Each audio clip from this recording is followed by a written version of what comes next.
তিন জায়গায় প্রয়োজনে মিথ্যা বলা যায়।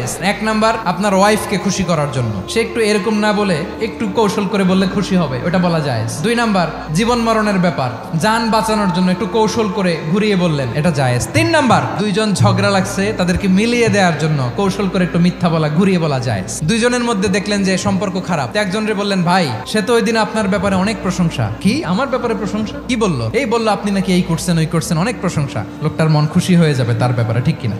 আবার তার সাথে যার ঝগড়া, ওরে যে বলুন, ভাই ওই দিন তো সে আপনার অনেক অ্যাপ্রিসিয়েশন করলো, অনেক।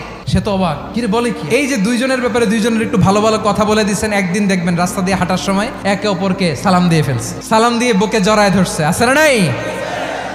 আবার মিলমিশ হয়ে গেছে। কিন্তু আমাদের স্বভাব হইলো, দুই প্রতিবেশী যদি একসাথে বসে একসাথে হাঁটে, দূর থেকে দেখলে আমাদের জ্বলে, আছে না নাই? ঘটনা কি? এই দুইটার মধ্যে এত মিলকে, এই দুইটার মধ্যে গিরিঙ্গি লাগানো যায় কিভাবে? আল্লাহর কাছে তওবা করেন, এই মানসিকতার যেন আমরা না হই, আমরা মিলিয়ে দিব।